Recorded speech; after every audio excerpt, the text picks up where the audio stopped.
Here we are. Here we are. East Coast Mike. East Coast Mike, I got a nice view of the Philly skyline right now. Beautiful. From my friend's apartment. Doing great. Sure, if we both looked out the window right now, we'd be looking at the same. Oh wow! Same sunlight. I don't think so. I can Same see. I can see into your place right now, CJ. You can. I'm looking at you. Yeah. I figured, yeah. I'm looking at you from the back. I got my fucking sniper trained right at your head. I peeked my blinds open a little bit just to give you That's good. a little view. That's nice. Hey, did you guys know it's cold here? It's crazy. Wow, you got here during. It hasn't been this cold. I mean, this year. I think this is the coldest it's been. Yeah, it's nice. It's nice to get a little brisk outside. Yeah, you want some bite when you walk outside sometimes. Yes. Earlier this week, it was like 54 degrees. Yeah. Now it's 18. It's a little too cold for dog walking. That's I feel bad for them because I don't want them out. When I go out, like 15, I'm like, nah, your paws don't need to be on the sidewalk that long at 15 degrees. Oh, I'm going to my brother's in South Jersey to watch the game. All right. So just getting the tour of Yeah. the whole spot. You're a real Philly guy this weekend Big time. in South Jersey. Big time. I was just in Harrisburg for a night seeing some friends. Also, Traffic like on Philly guys 76. There Come you go. on. Oh, yep. A little bit too much traffic on 76. So that was good. So I got some of that. Just getting a taste. A little across the board, getting a taste. Went to Bob and Barbara's last night. Oh. So did a little dancing. That was fun. Citywide special. Come on. All the hits. All the hits. There you go. All right. Let's go. The Rights to Ricky Sanchez podcast is presented by DraftKings Sportsbook. Sign up for DraftKings Sportsbook by using promo code RTRS. You know what? I am using the wrong thing. Hang on 1 second. Sorry, Pause it. guys. Redo it. Can't pause it. This doesn't count. Yeah, I have the wrong thing written here. CJ, it's actually a Briggs Auction episode, even though the rundown didn't say it. But you got some time. CJ scrambling to find Yeah. his favorite auction item. CJ, papers flying around CJ's desk. Sweat pouring off of his brow. The Rights to Ricky Sanchez podcast is presented by DraftKings Sportsbook. Sign up for DraftKings Sportsbook by using promo code RTRS and brought to you by MortgageCS. Become a MortgageCS Ricky VIP by going to mortgagecs.com/Ricky. Big Barker Therapeutic Dog Beds. Get yours at bigbarker.com/Ricky with the Process Pup Patch. And Briggs Auction, the official auction of the process, briggsauction.com, as well as Kinetic Skateboarding. Get 9.1% off your first order with promo code Dave Silver. On the show today, well, Joel Embiid is back. The big question is Mike, as the Sixers go 1-1 in their back-to-back after Mike proclaims to call it.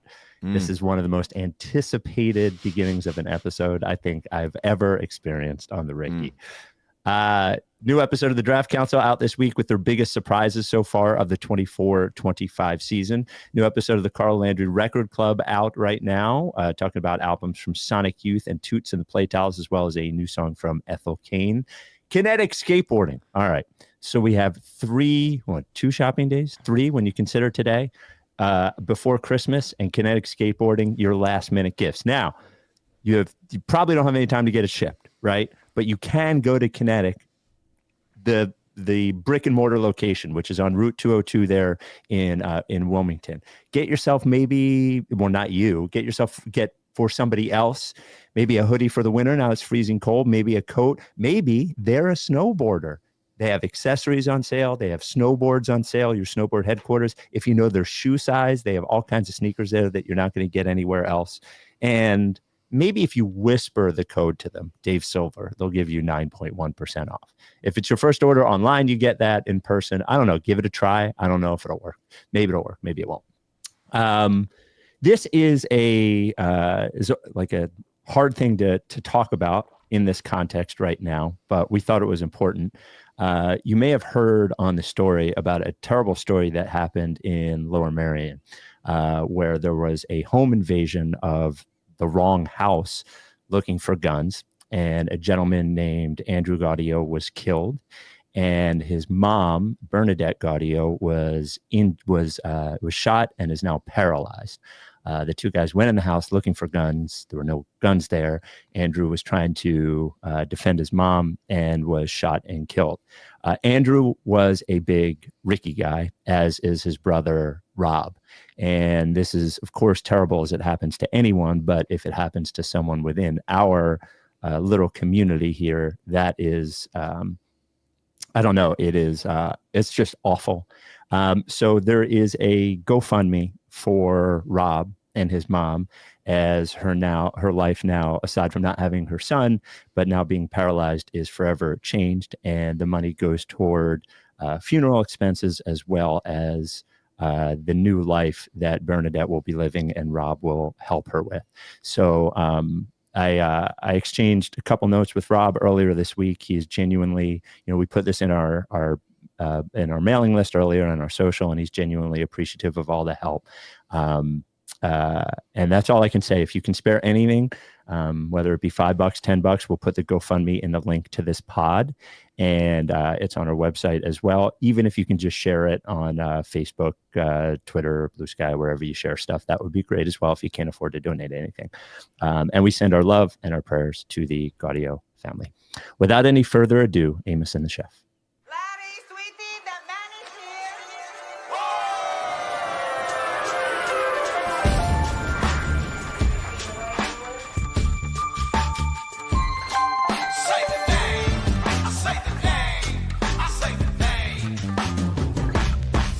We were right, y'all.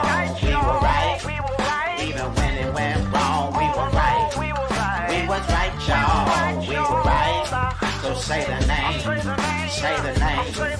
We were right, y'all. We were right. Even when it went wrong, we were right. We were right, y'all. We were right. So say the name. Say the name. Say the name.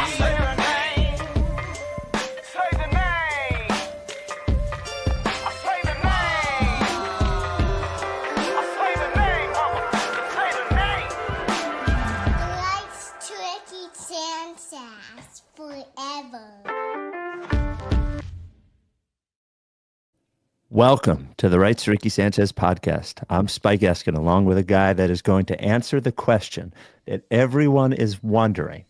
Is he back or is he not back? That is one Mike Levin.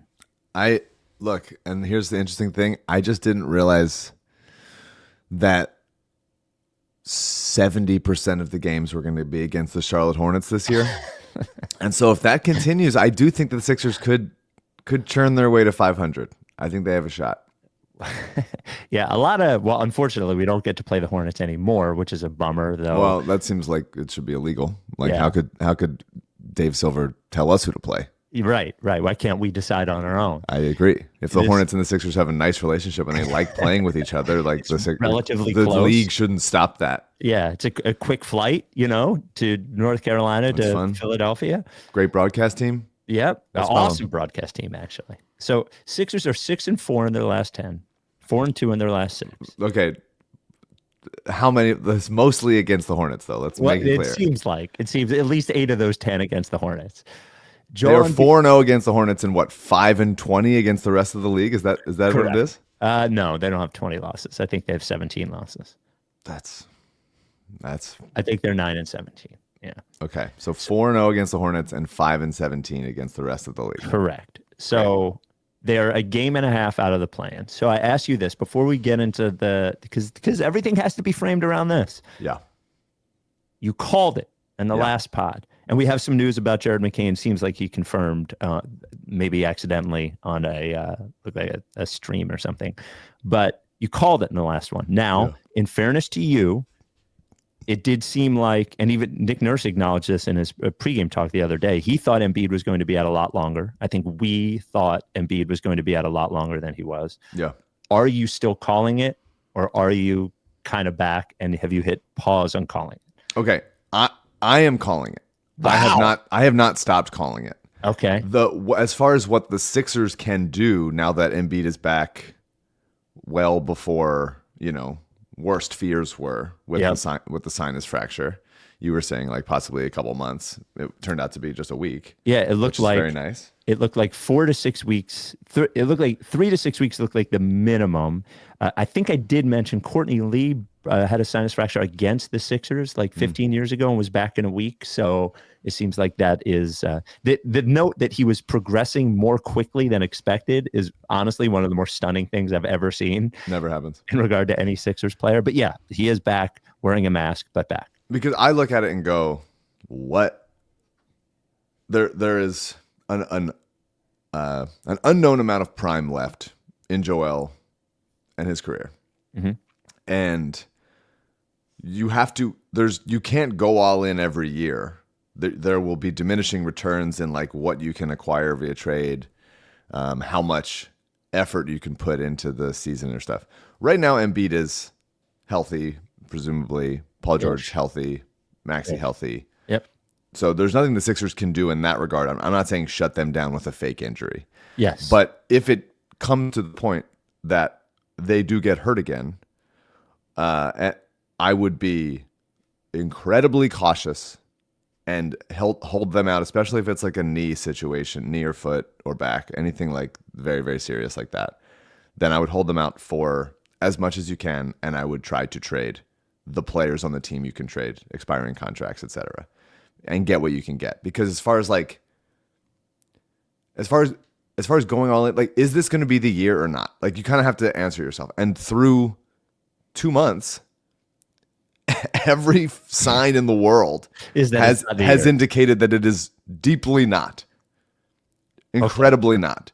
And so, like, even if everyone's healthy, then you kind of, it's like, would it have been the year anyway? So I'm not saying there is going to be definite the yearness, but I'm saying if you have limited cards to play, which I believe the Sixers do as far as picks and as far as, money they can acquire and all that stuff, when they go over the cap and the tax threshold and everything into the aprons, like, you have to decide when to do that. And because of how bad the first 2 months of this season have been, this is to me very clearly not that year. So if everybody's healthy, you play them, you see what happens, whatever, and you gain more information between now and the trade deadline. But I'm not, if they traded like a pick, or two to acquire somebody this season, I would feel insane. That would feel like what a waste of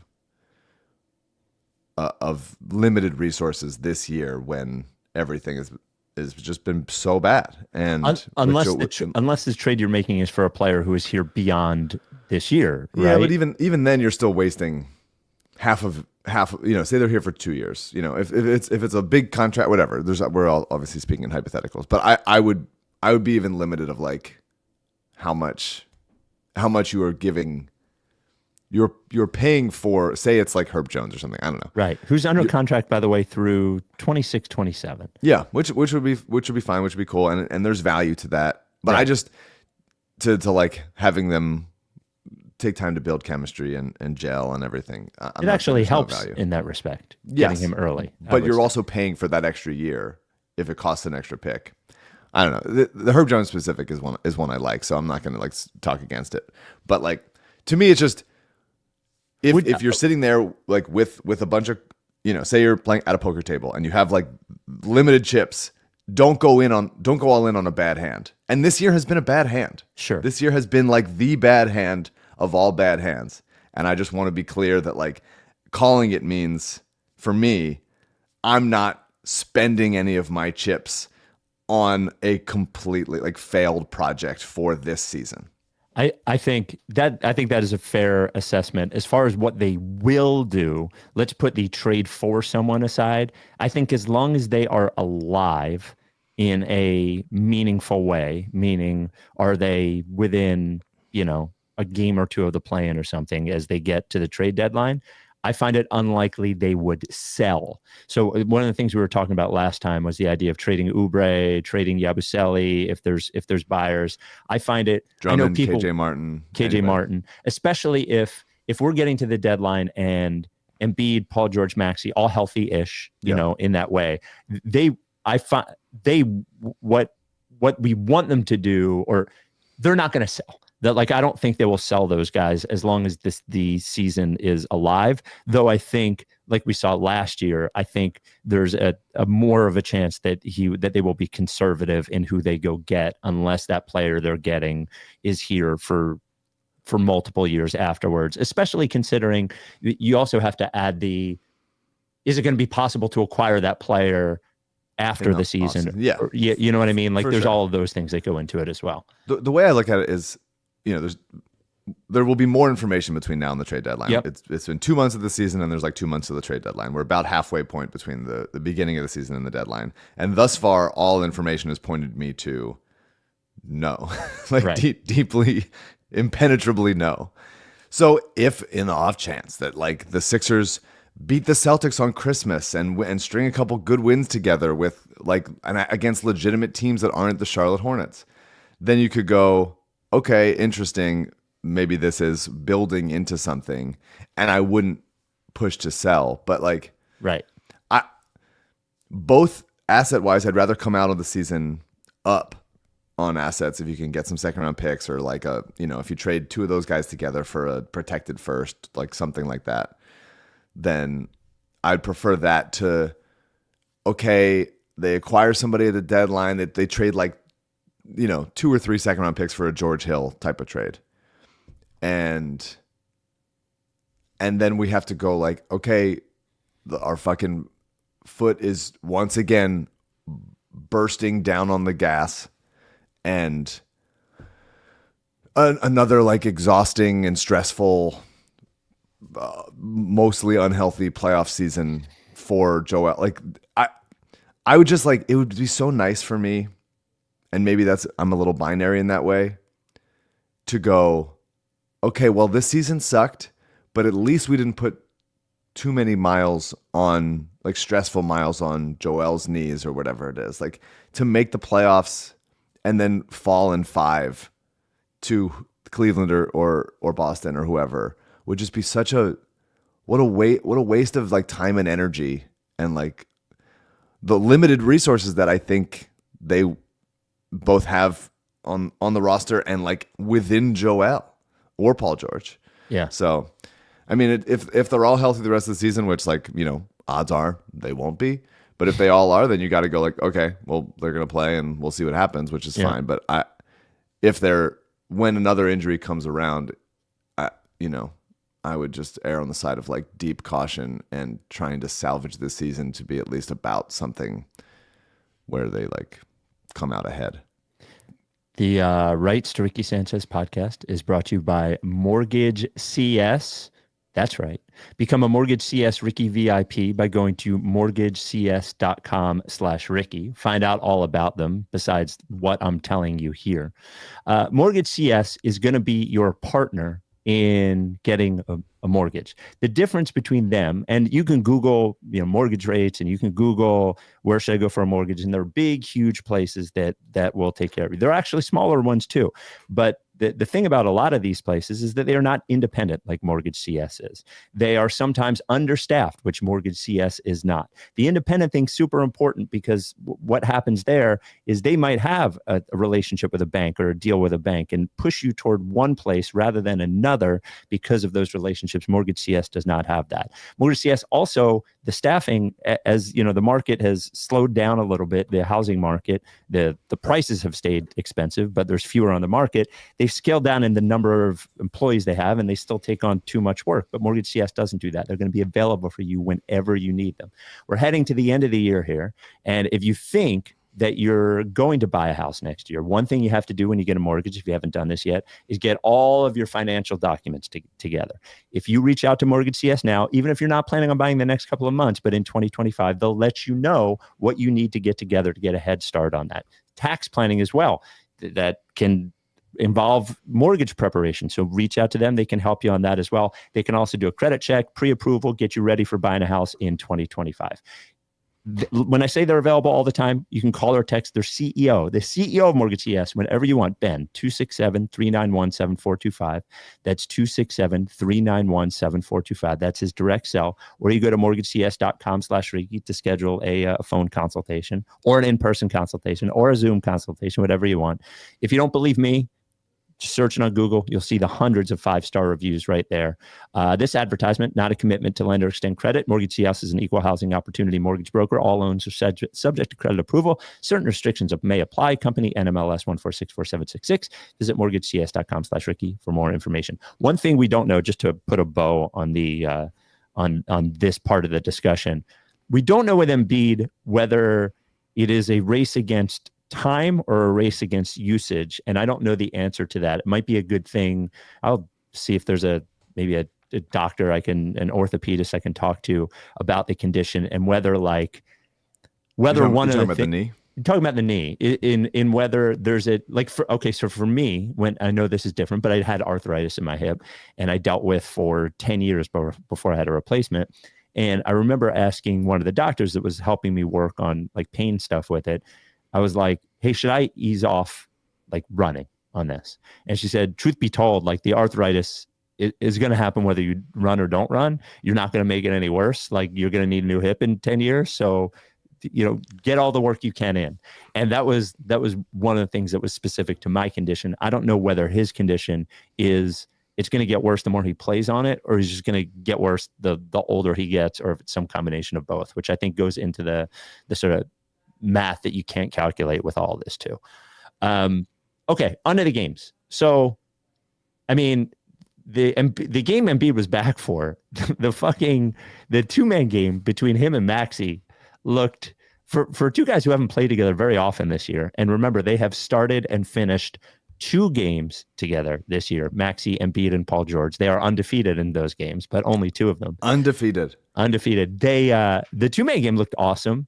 Joel Embiid offensively looked really good. They had their hands everywhere, I thought, as a team defensively. Like, I know it was just Charlotte, but you watch that, and we'll get to Paul George in a second, but you watch that and you're like, shit, man, what a fucking tease these games are, where they're all playing and like looking the way that they're supposed to look. Yeah. I mean, it was also Charlotte without LaMelo and Brandon Miller and Mark Williams. It was not only just, it was a diminished Charlotte. I'm well aware. But no, I mean, like, Joel looked good. I like that he's wearing the mask. It didn't seem like he was too annoyed by it, or at least annoyed as he's been in the past. Did you catch any of like him being pissed off at having to wear it? No, he wasn't fiddling with it. He would, as you saw, he would take it up during free throws, but that was the only time I noticed it. He didn't seem perturbed by it at all, actually, which is somebody, and he hasn't played with a knee brace very much when he's played either. And he's always an annoyed with the knee brace kind of guy, but I haven't seen very much of that either. But yeah, I mean, it looked good. He looked spry, willing from outside. Maybe a byproduct of him being a little bit scared of contact will be like finally taking more threes and taking them consistently and being open.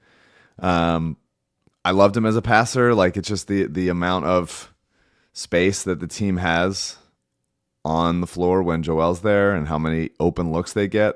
I mean, Embiid had 9 assists, Paul George had 8, Maxey had 6. They had 30 assists in the game. I bet that's at or close to their season high. They are the last in the league in assists regularly. Against Cleveland, they had 13 assists without Joel.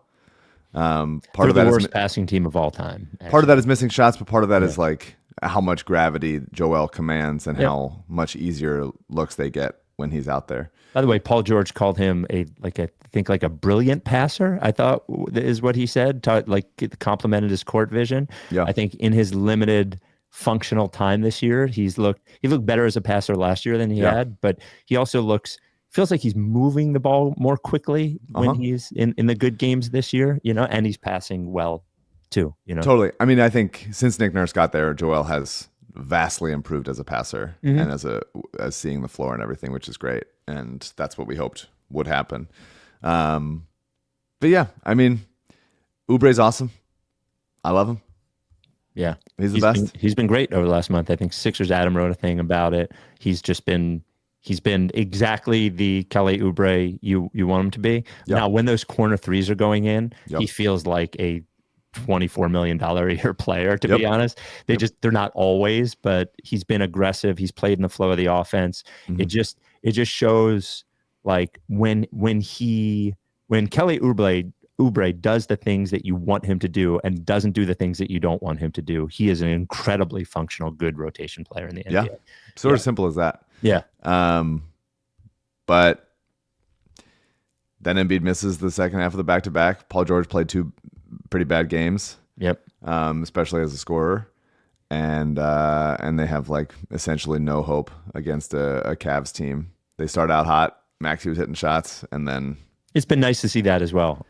Maxey, the 3-pointer looks like it's back a little bit. You know, he looks firmer in those shots too. It looks a little more less frantic, I would say, a little bit shooting them. And obviously, when Embiid is back, that's going to change the entire world for him. But he also looked good shooting the ball, I thought, against Cleveland as well. For sure. I mean, they just haven't beaten a good team yet. Yeah. They beat the Magic. That's probably their best win. Well, Magic are a good team. But there was no Paolo Banchero there. Yeah, they've still been good without him. Yeah, they've been good. That's their best win. Yeah. And it feels like they've played against a lot of teams on the second half of their back-to-back. Yeah. They got a pretty tough road trip coming up. Sixers Spurs will be fun tomorrow with Wemby, but then Boston on Christmas, and then they just got to beat some teams that make you actually take this team seriously, and Embiid's got to play. And he did drop 71 on Wemby in Philly last time. I mean, I'd be excited to see that. Yeah. It was good to see Caleb Martin back running around. Please don't shoot, Caleb. Please don't for this year. That's bumming me out. I got nothing to say about the Cavs game aside from it was a poor effort for me. Defensively, Cleveland just got so many shots, so many open looks, and then offensively just couldn't get enough going. And there is still more like if look, I'm out. I have called it, and I want to be clear about that, but I'm not going to carry that into every single discussion. No. Right, we can't of the team. Yeah. So in a world where they're still going for it and playing the season out in a way that is responsible, like I would need to see more urgency out of them. I would need to see them be the hungrier team, be the team to more loose balls, be more locked in, and play well together, and then really build some Joel missing back-to-backs chemistry. And last night I saw none of that. So it was just we're on the second half of a back-to-back and we're in Cleveland.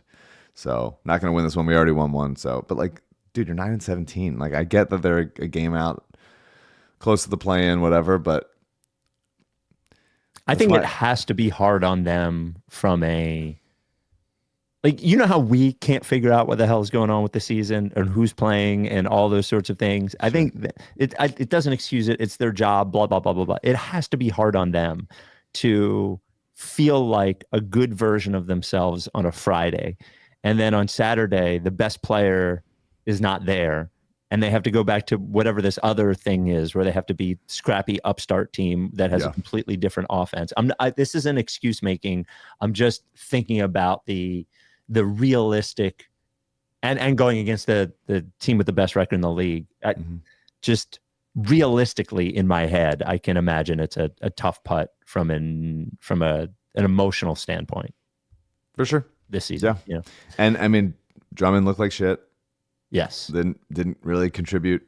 Yabusele, God bless him, has had a great year. Had a fun dunk against the Hornets. Loved seeing it. But there were a couple plays last night where you're expecting him to be somewhat of a rim protector. Right. And he's not. Yeah. He's just not. And, he's been great this year, and it's putting him in a tough spot. But definitely much better as a 4 where he can just be physical. Also didn't make a 3 for 2 weeks, which is notable. Yeah, hit one last night, but yeah. Definitely if you're going to try to play him at the 5, he's at least got to be spreading the defense and stuff. Yeah. So Paul George against Charlotte, and they won, but like the line is the line. 5 points, 10 rebounds, 9 assists, was 2 of 12 against Cleveland, no free throws. No free throws against Cleveland, who you like. There's no Embiid, right? 11 points, 5 rebounds, 1 assist, was 4 of 12. So like, and only 2 free throws. Only 2 free throws. So 3 free throws in 2 games. But then I go and I look at his stats this year compared to his last 3 years with the Clippers. Truly the only real difference. So he's averaging 16 points. He was right around 22, 23 the last few years. Okay. Steals, he is over where he usually is. Assists, he is over where he's right around where he normally is. Rebounds, he's right around where he normally is. It's really he's taking 3 or 4 less shots, and he's only shooting 33% from 3. So like Paul George which we expect, I would imagine, to end up higher. 41% last year, 37 the year before, 35 the year before that. I think this is just kind of who he is, where he floats in and out of being awesome, but is usually pretty functional. And it's funny, like in the game against Charlotte, I didn't notice him being bad at all. I just sort of last night, I think the problem is when you want more out of him, unless it's one of those nights, I don't think he just turns it on and does more out of him, has more out of him mode, So yeah. I mean, anybody who's ever rooted for Paul George since he left Indiana basically has felt the same thing, where it's like, okay, you're good at all the other stuff. You're pretty solid across the board all the time, but the tendency to disappear and sort of let the flow of the game not make you relevant is frustrating for a max contract player that's been as good as he has been for a long time. Now it's fine when Maxey and Embiid are there and they're playing well. He's like, oh, he does all the, he's doing little things. He's making the right passes. He's got his hands are active on defense, all these sorts of things. But when you want him in this situation, in the Cleveland situation, he's just like, I don't know. Yeah. It's and is indicative of sort of for the most part, casualness of the team in their current predicament. Right.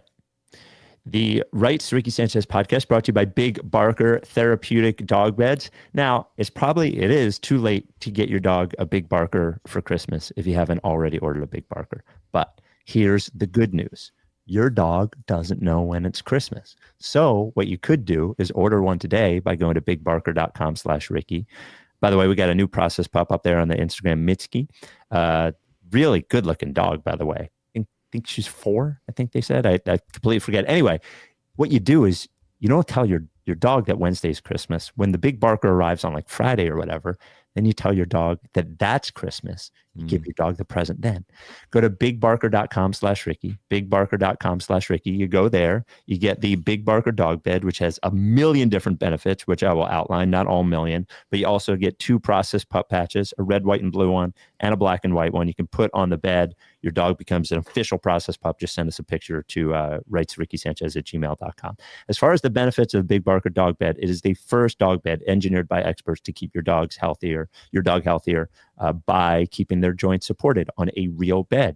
Too many times people for a dog bed just like look at the fluffy one that's in the pet store, think it looks comfortable, whatever, but it doesn't support your dog's joints. And your dog is an animal that as they get older, develop arthritis, all those sorts of things, sleep a fuck ton. And if they're sleeping a fuck ton on a bad bed, that's going to make things worse. It's your job to make things better. Give your dog a great life. Get him a Big Barker therapeutic dog bed. You can see when you just look at the dog laying on the bed as they are supported up above the floor, as opposed to the other one, which just sinks to the ground. You would want to sleep in something like that, and don't make your dog do it either. Get him Big Barker. Penn Vet did a study, proved all these things, showed improvements in joint function, reduction in pain severity, all that sort of stuff. So whether your dog is young and you want to keep them moving around like they're young, or your dog's older, getting a little creaky, you want to, help out. Both situations good. Small big barkers, big barkers, whatever your dog needs, they got it. Again, go to bigbarker.com/Ricky to order. There's a 10-year warranty. The foam won't flatten, or they'll replace it for free. A 1-year at-home trial. If you don't like it, they'll give you a full refund. They'll even pay for the shipping. It's handmade in the USA. Big Barker dog beds. Rare. One final thing on these games, and then we can move on to the Jared McCain stuff and the Keith Pompey tweet. The Ricky Council is one of the more confounding. He really is wing b-ball Paul. In that, now the thing that I think Ricky Council is expert at and should teach a class on is generating contact in literally any situation. He will generate contact in the middle of the court. He will generate contact in the back court, in the front court, near the room, wherever it is. Ricky Council will find contact. He is also fearless, which I appreciate, and physical. He is way too confident. But he seems like he has worked his way into a pretty relatively consistent part of the rotation. And I don't know. He's a crazy player to watch that I'm always expecting something bad from, but doesn't do the bad thing nearly as much as I think he's going to. Yeah. I mean, not a player that you want in your rotation right now if you are trying to win, like make a playoff run. Right. Just not a serious team would not have Ricky Council in the rotation. That is the best thing you may have said this year. I mean, a serious team would have Ricky as like hey, throw him out there. Let's see. Maybe you can get a spark once in a while. Yeah, we're losing by 16. We need somebody to do something. For sure. I'm not saying like he has no place in the NBA or anything. He just right now should be on a team that is prioritizing something other than making a championship run. Right. And yeah, so God bless him. It's not, the season hasn't been his fault or anything. I love how much he gets contact. I would love to see it in like what could he do if he was on,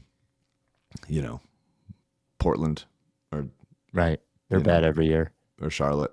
Let him go there and do his own thing. But I mean, it does really show the situation that they're in, that Nick Nurse can stomach putting Ricky Council out there because there's no way that a coach with better options would take the better options every time. Like literally every time. There's no way that this is a player that a coach loves coaching. No, for sure. But like Lowry's been bad and mostly invisible. Yeah, look cooked. Yeah. Eric Gordon still isn't really hitting threes. And also is slow now. There's not that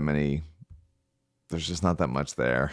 He had a few threes the other night. He had a few threes the other night. Yeah. KJ Martin's still looking good, but I think the team has basically gone, well, if we're going to lose, we may as well lose with athleticism rather than lose looking like slow as piss. Yeah. It is a little more fun to watching KJ Martin and Ricky Council than Kyle Lowry and Eric Gordon. So when it was announced that Jared McCain had torn his meniscus, we mentioned on the pod, there's really two tracks that can go. It is the meniscectomy where they remove the torn part, and the repair where they repair it. A lot of times it has to do with where the tear is, if they can actually repair it. Now, the good news on the repair is that it is better moving forward for the health. The bad news is that it takes a lot of time to recover. Everyone, when they tweeted out the news, they said he had successful surgery to repair a torn meniscus. Yeah. I didn't know if that was a specific verbiage they were using or if they were just saying what they said. But he was on, I don't know what stream this was, thanks to Jacob Marino who posted it. I hadn't seen it before. Maybe I don't know if he's a Twitch guy or whatever, or if this was on TikTok or Instagram. But he did seem to mention that he's done for the year. Feel like it's settled in yet that you're injured? I'm not playing the whole year? Nah. Yeah. Still not yet. I don't know when it's gonna settle. Maybe like when. Like it hasn't really hit you yet. Yeah. That you're out for the whole year. Season. I feel like it's settled in. So. It's weird. That's just. I felt like, did he know he was being recorded? He's playing a video game and like not looking at camera, and there's a guy just like in his bedroom. Asking him questions about his injury. Yeah. Does he have like a like a pen on his. Does The it? guy filming with like a pen camera on his. It actually looks like the Button down. scene from an unreleased documentary about his Yeah. rookie year. You know, when he was actually coming to the conclusion. But it does seem like he's done for the year. I don't know what it means for the playoffs or whatever. But For the record, this is from his own personal YouTube channel. okay, Part of a 30-minute video titled "I Got Injured." Pretty clear. Really say what it's about. Yeah, I mean, it's a bummer. It sucks. Yeah. McCain was great. He was going to win Rookie of the Year. Probably they were counting on him and depending on him. There's a good piece from Alex Coffey about Kyle Lowry and McCain's relationship. oh really? That was cool.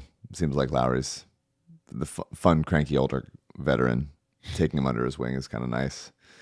You want that. And Lowry also, Alex made the point in the piece that Lowry also got hurt his rookie year and missed most of the season. And so McCain being there for that, tips to like, hey, be around the team still. Yeah. And I do think that, as far as what, it was unlikely that McCain would be, if the Sixers team got into the playoffs, it was unlikely that he would be a helpful piece there. Outside of like the occasional, Heating up. like kind of like the TJ run in that first Boston playoff series when TJ won them the game by just like getting into the paint and like hitting mid range, Being a point guard. But like We didn't have. McCain was going to get picked on so much defensively. You could see it start to happen, by the way, Over and over over the again. last few games. Yeah. And so he's just got to get stronger, and he's just got to like understand the little things of defense more, which all rookies, don't. And I think watching film and seeing it through and without the pressure of performing every night. But they're gonna miss him. Like, he was a good player.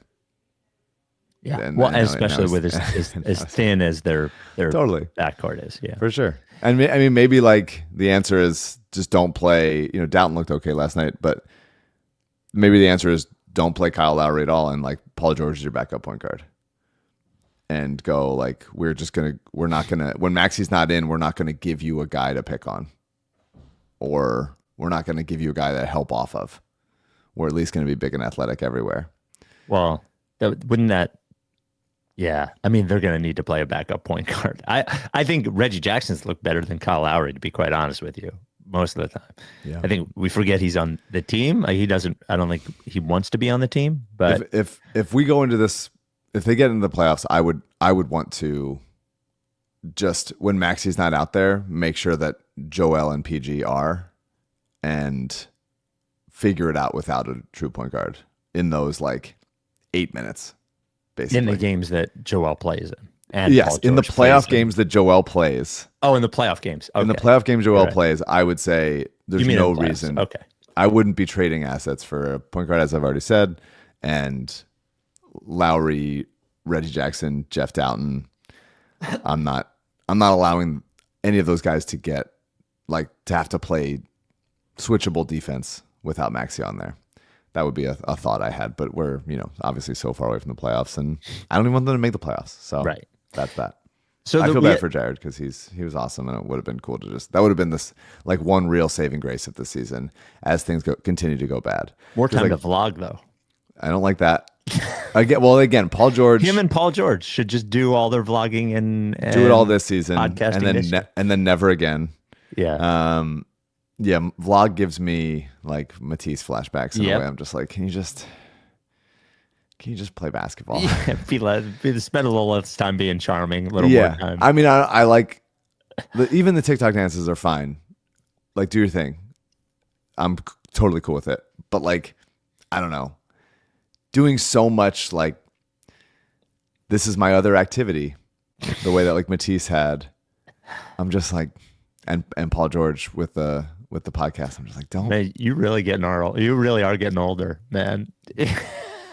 No, I mean, like, I don't know. The podcasting as a current player or as a current person is just so embarrassing. It's just such an embarrassing. Like, we shouldn't be doing the same job right now. You and Paul George. Me and Paul George shouldn't be like, Yeah.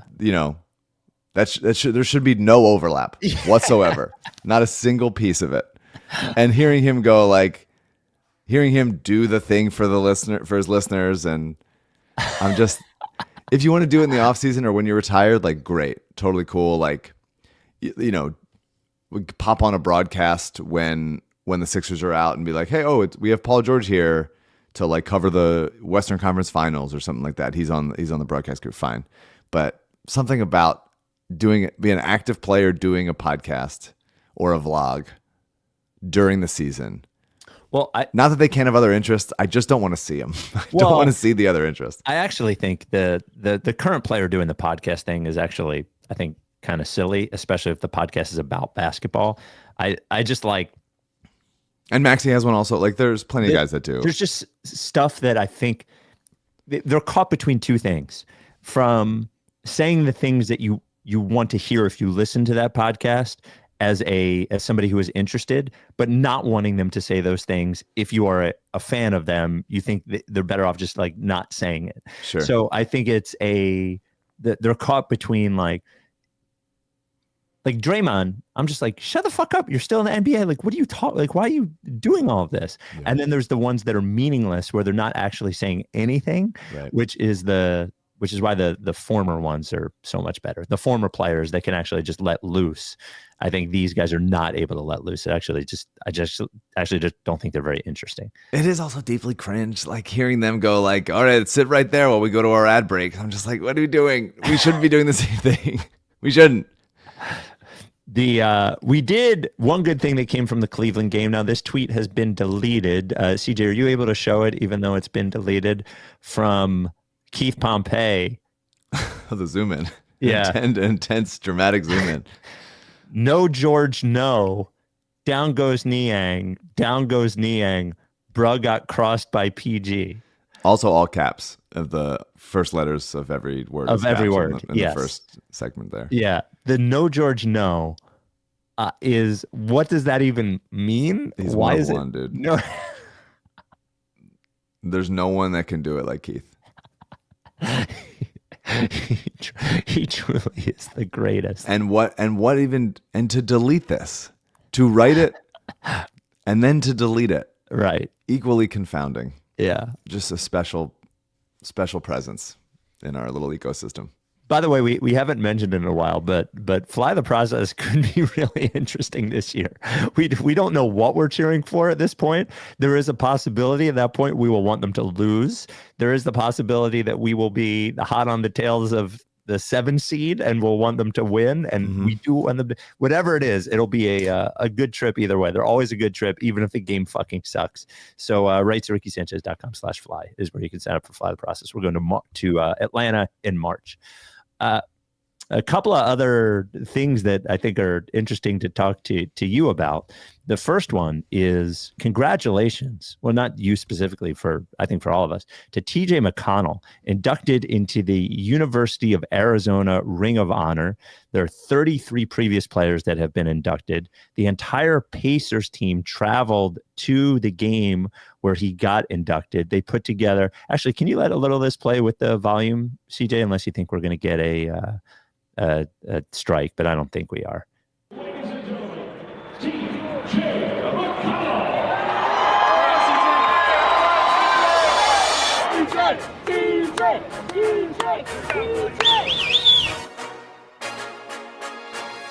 Special honor and something I'm very grateful for, and grateful for everyone in the organization that's coming to see it, and my family's coming too. So just will be a special time. I wouldn't be where I'm at today without that place. To all the coaches, teammates, everyone that was around there, staff that was there, I'm very thankful for it.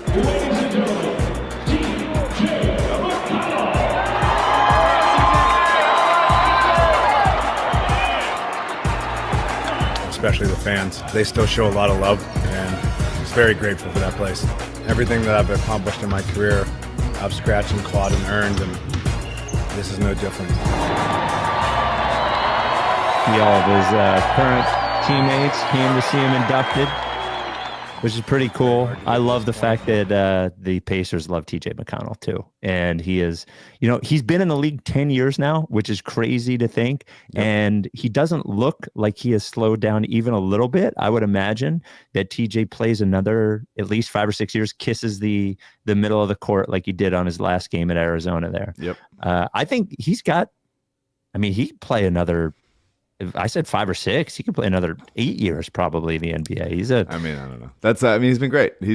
For him to have never materially had an actual outside shot, but for him to be as a pretty small backup point guard, to be really unstoppable at the thing that he's good at. He really is unstoppable in that way. It's a special skill. It's a unique skill, and yeah, he's beloved everywhere. Partly because he probably, short white guy, looks more like members of the fan base than most places ever have, really. Yep. And so there's always that part of it. I think that is an easy and sort of predictable fan favorite type, but he really plays his ass off, and he's good. Yeah. And his teammates seem to love him everywhere. Agent, and and all of his teammates love him. I think the guys that go against him appreciate what a pain in the ass he was. Yeah. He is sort of like Pat Beverly was for a while. I think it's without the dickhead part of it, is like TJ is just the energy part of it without being a dickhead. So. Yeah. Awesome player. Just happy he's had such a long career, and he's still going. Still gonna keep going. Rights Ricky Sanchez podcast brought to you by Briggs Auction. Briggs Auction 4-generation, family-owned and operated auction house in Delco. Online auctions, I think, are one of the most fun things. You like video games? I like online auctions. Almost every week, there's a new auction up there with usually between 500 and 1,500 items, tons of them starting at $1. Furniture, vintage furniture you're not going to find anywhere else, one-of-a-kind stuff, collectibles, clothing, tons of stuff.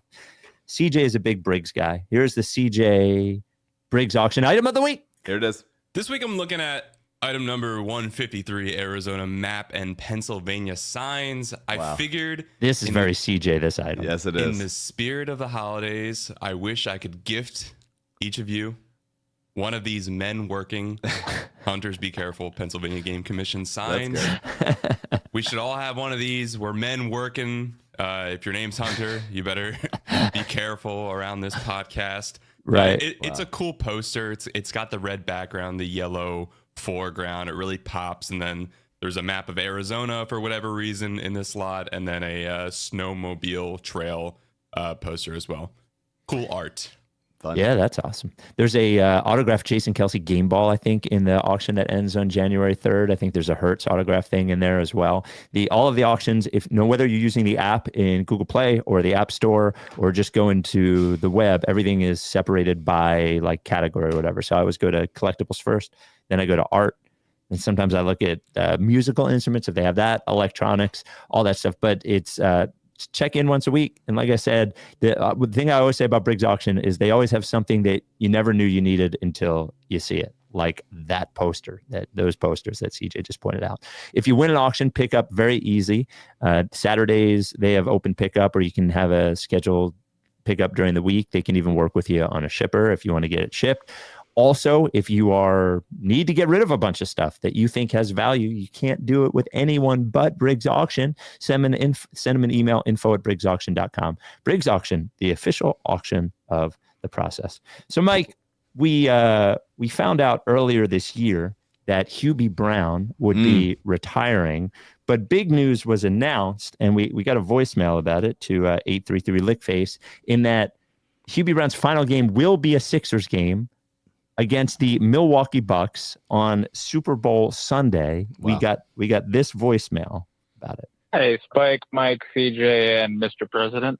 Quick question for Mike. Now that you're getting your wishes in Hubie Brown finally retiring for good, are you going to be giving a eulogy/retirement speech for his 100-year commentating career? Thanks. Non-basketball question. Do you guys have a favorite or go-to, quick food or fast food place on a busy day at the end of the night? Thanks. Bye. I just All got right. I just got balloons pop up on my screen.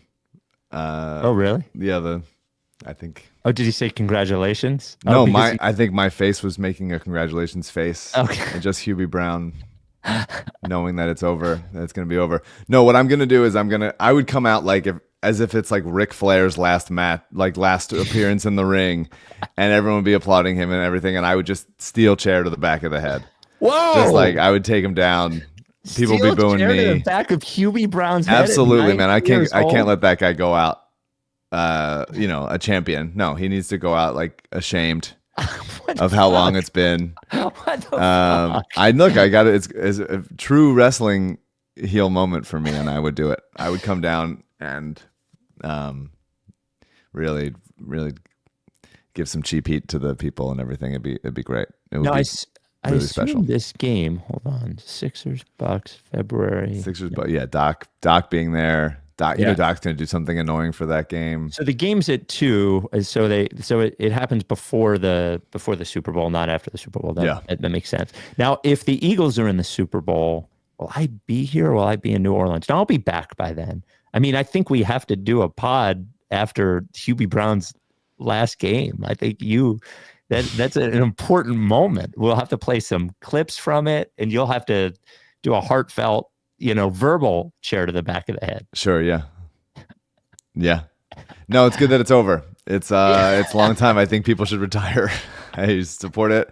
I think the people that are allowed to financially retire should do it significantly earlier than that.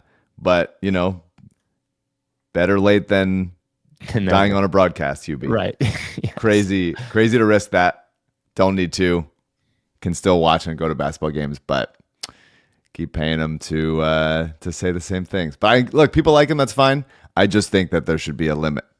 There should be a limit to it.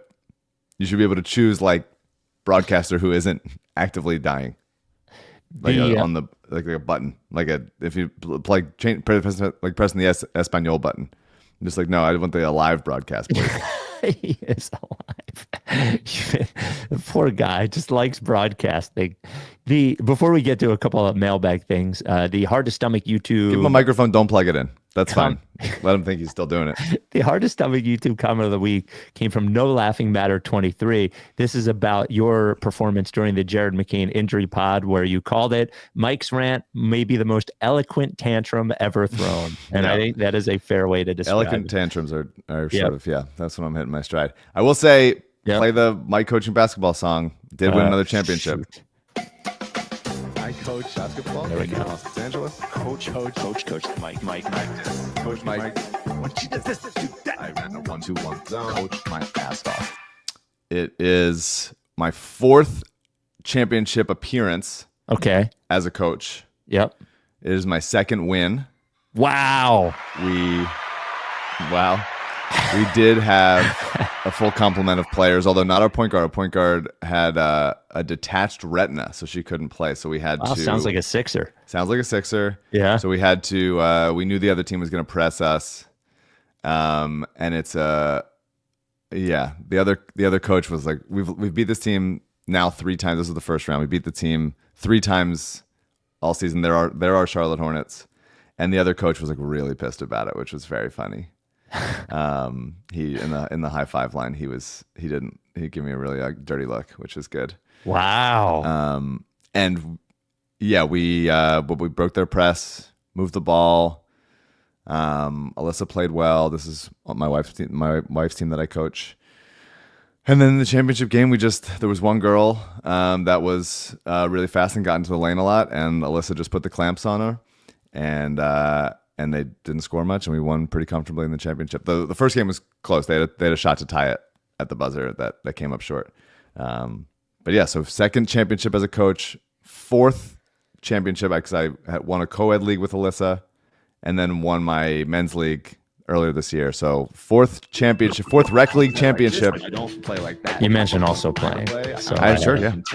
Mike playing basketball. Mike playing basketball. I'm in my prime. Honestly, sign me. It's unfortunate that I'm in my championship era and the Sixers so deeply are not. Nope. Couldn't be less in their championship. Couldn't be any less. So I'm trying. Trying to bring the good vibes. Not working. We've mentioned a couple of times there was a beta of a new podcast app called Cooler that we were working with, and it's out of beta now, and you can get it. Advantages of this podcast app. First, there is it's like a community thing, so there's commenting and back and forth, but as of now, everybody seems pretty cool because they're all within the community of people that listen to it. There's not like people that aren't. So all the back and forths have been really awesome. They also added a new thing where you can sort of see the things that other people in that community are also listening to. So if you're looking for new stuff, it's a good way to find out about new stuff. So if you want to download the app and get in with we had a bunch of Ricky people beta testing it, but it's not in beta anymore. So go to cooler.fm and use code LickFace. You can download it.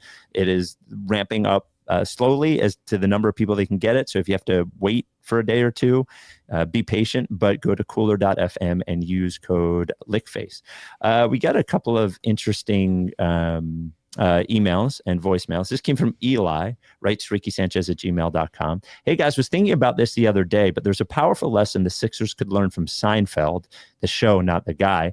In one episode, George decides that every instinct he's ever had is wrong. So he starts doing the opposite of whatever he thinks he should do. Of course, his life immediately improves. I say the Sixers should adopt this strategy for challenges. Do you think this would help? Non-basketball question, what's your favorite network sitcom? Now, they did win a challenge the other night, which was a stunning development. But I do think this is a pretty good strategy moving forward. Yeah, do the opposite. Yeah, do the That's opposite. Like a stanza. Yeah. It is startling how bad they are at it. And I saw the numbers. I think AU posted it, or maybe Derek, where it was like Nick Nurse has won 46% of his challenges, and I'm like, there's no way it's that high. No. And it's like the lowest in the league or something. And it was just like, there's just simply no way that it is that this high. year or just no? He hasn't won 46% of his challenges this year. He's won challenge one time. It is that I've never felt more gaslit by a statistic. Yeah. If that is actually true. So I impossible. Yeah. It might be Seinfeld.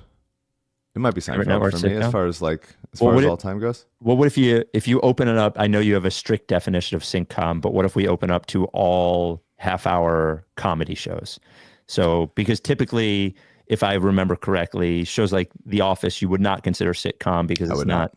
Right. I would say sitcom in front of a live audience. Right. And or laugh track, yeah. Well, what if we include those shows as well? Do you still say Seinfeld? Pretty close. I would say, Arrested Development is probably in there. Yeah. New Girl or Community as far as some somewhat newer ones. The Office definitely. Yeah. Probably, but it's probably as far as like most rewatchable thing, I'd probably say Seinfeld for me. Yeah, it's either Seinfeld or The Office. It's those two. And Wonder Years you would not consider one of those shows, right? It's like it's funny, but I loved it as a kid. Yeah. But it would definitely consider a half-hour comedy, even though it's on the more heartfelt side. Yeah. And dramatic at times, which I thought was cool. But there wasn't a laugh track. There was a voiceover. No, there was not. Yeah. We got this to 833 Lickface. Question for Mike. Spike, CJ, and the God that I once believed in. This is Andrew calling from Virginia.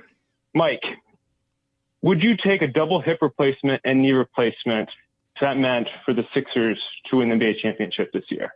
Thanks. Bye. Oh, of course. You would? Yeah. What are you talking about? Go through the surgeries and all? Yeah. Not just you wake up and they're replaced. You have to go through the surgeries and the rehab.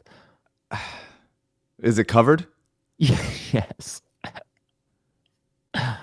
Yeah. If it's a guarantee, yeah, I would do it. Okay. If there's some sort of karmic deal with the dildo hip god. Yeah. If I get two dildo hips fired in there. And one dildo knee. And one dildo knee, yeah. Yeah. Totally. Because I think, I'm creaking around a little bit. Well, yeah, eventually you're probably gonna need one. Might need it anyway now. Yeah. But my dad's still playing ball. Played with him in his old guy game the other night. Does he have any replacement limbs? No. He's still fresh out the box. Okay. And he's still fast as hell, man. 70. Really? He'll be 72 in 2 weeks. It was my mom's birthday last week. Happy birthday, Mom. Happy birthday, Mom. But yeah, he's still fast as hell. Good for him. It's like fastest 71-year-old that you would see on a basketball court. Really? Yeah, I think so. Well, he looks like it. He looks like the little wiry, fucking guy. He can move, man. Yeah. He can't always finish when he's moving that fast. You want him to slow down a little bit. There's not a ton of guys little maxi to him trying to block his shot. It's like, you got there, man. Take your time. Stay balanced. Nobody's coming for a chase down block. But no, it's always so cool to play with my dad, and he gets to play with my nephews. So it's like his grandkids, and when they play ball together, it's just like, it's such a special thing. So I take a lot of joy in that, playing with him when I'm in town. All right. Well, we will talk to you. I think the day after Christmas is our next pod. Yeah. We have 2 games in between that. We have the Spurs on Monday night. 6 a.m. day after Christmas, Ben Folds style. Yeah, and then, is that when we're doing it? No. Okay.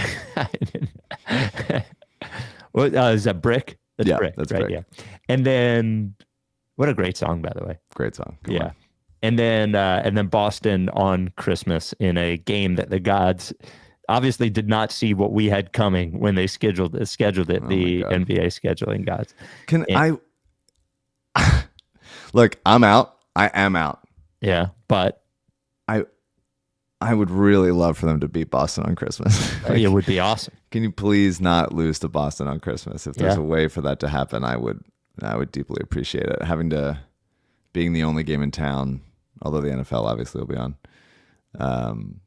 I don't want to lose to Boston on Christmas. Prediction for today's Eagles game. Eagles are 3.5-point favorites at Washington. I know. I saw it went up 4.5 now. Oh, it's 4.5. Is somebody injured for the Eagles? That's a big jump. I actually thought it was going to go down to tweet it.